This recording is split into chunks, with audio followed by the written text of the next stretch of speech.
नमस्कार मित्रों, मैं Acharya Subhash, psychotherapist, reiki grand master, Shubh reiki healing centre Bhiwadi Rajasthan से आपका हार्दिक स्वागत करता हूं।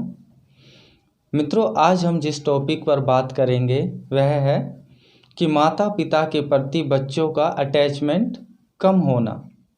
मित्रों, काफ़ी माता पिता आकर हमें बताते हैं कि बच्चा अब जैसे जैसे बड़ा हो रहा है उसका हमारे प्रति अटैचमेंट कम हो रहा है। मित्रों, इसके क्या साइकोलॉजिकल कारण हैं और क्या इससे हानियां होती है और इस अटैचमेंट को कैसे बढ़ाया जा सकता है, अब हम इस पर बात करेंगे। मित्रों, यदि आपने हमारे चैनल को सब्सक्राइब नहीं किया है तो आप कर लीजिए। सबसे पहले हमें समझना है कि भावनात्मक अटैचमेंट कैसे बनता है। इसके दो कारण हैं, एक है संपर्क और एक स्पर्श। अर्थात जब कोई इंसान किसी के नज़दीक रहता है, बहुत नज़दीक रहता है, तो उन दोनों में एक दूसरे के प्रति अटैचमेंट बढ़ने लगता है। दूसरा होता है स्पर्श। प्रेम की अनुभूति को आदान प्रदान करने के लिए एक दूसरे का स्पर्श जरूरी होता है।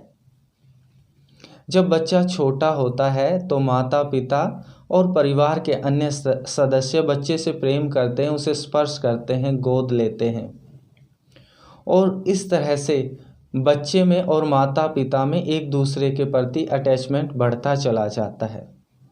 जब बच्चा बड़ा होता है तो माता पिता सोचते हैं कि अब बच्चा बड़ा हो गया है और वह इस बात को भूल जाते हैं कि यह स्पर्श और संपर्क इंसान को हमेशा चाहिए होता है, चाहे वह किसी भी उम्र में क्यों ना हो। इसके कई कारण हो जाते हैं। कुछ तो सुख सुविधाओं के कारण, कि सुख सुविधाओं के कारण बच्चे को अलग कमरा दे दिया जाता है जिससे माता पिता का संपर्क कम हो जाता है और स्पर्श भी कम हो जाता है। दूसरा होता है कि कई बार माता पिता वर्किंग होते हैं।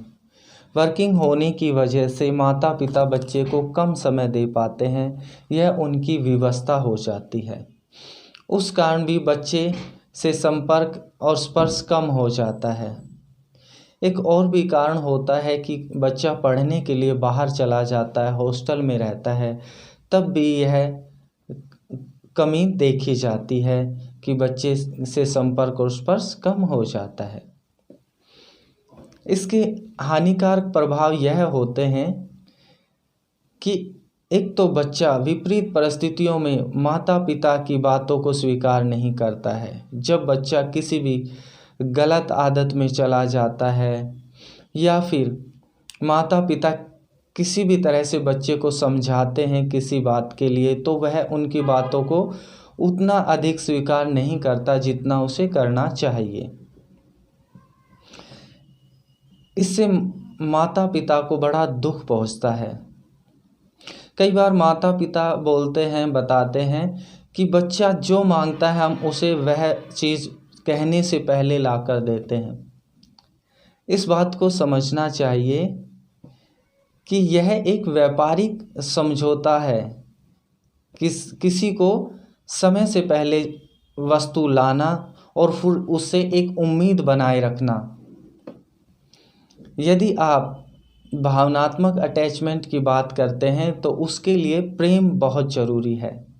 चाहे आप कैसे भी समय निकालिए, बच्चे के आसपास रहिए, उससे बातें करिए, प्रेम करिए, उसे स्पर्श करिए, गले लगाइए, चाहे बच्चा किसी भी उम्र में क्यों नहीं है। यही अटैचमेंट बच्चे और माता पिता के प्रति समर्पण का भाव पैदा करता है। इसका एक और भी कारण है, यदि बच्चा किसी भी कारण से विद्रोही हो जाता है तो उसके लिए उपाय है कि बच्चे युवा को, जो भी बच्चा है, युवा है, उसके सिर में किसी भी तरह की तेल मालिश की जा सकती है, सिर में तेल लगाया जा सकता है। या बच्चा युवा जब सो जाए तो उसके बालों को धीरे धीरे उसके सिर में स्पर्श करना चाहिए, हाथों से उसके सिर को स्पर्श करना चाहिए। इससे आपकी फीलिंग्स, भावनाएं उंगली के माध्यम से, उसके कपाल से होती उसके शरीर में प्रवेश कर जाएगी। और जब भी कभी आपको किसी तरह की भी कोई पीड़ा होगी तो यही फीलिंग्स, यही भावना उसके शरीर में उत्पन्न होगी और वह आपकी भावनाओं को, पीड़ाओं को समझने लगेगा और वह आपकी हर संभव मदद करेगा, आपके प्रति हमेशा समर्पित रहेगा। ध्यान रहे यह पूरी तरह साइंटिफिक है और इसे यदि ऐसे ही किया जाए तो एक समय बाद ऐसा ना समझे कि जल्द ही ऐसा होगा। जितना लंबा समय बीत गया है आपके स्पर्श का, उतना ही थोड़ा समय लग सकता है। 10 दिन, 20 दिन या 1 महीना अगर आप करते हैं तो जल्द ही आप देखेंगे कि बच्चा पूरी तरह से समर्पित होने लगा है और अब वह आपकी भावनाओं को समझने लगा है। आप उसे जो कहेंगे वह उसे मानने लगा है। आपकी फीलिंग्स, भावनाएं अब उसके अंदर काम करने लगी हैं। अतः आप इस बात का अनुसरण करें, इसे फॉलो करें और आप एक बहुत ही अच्छा परिणाम अपने बच्चों में देख पाएंगे। धन्यवाद।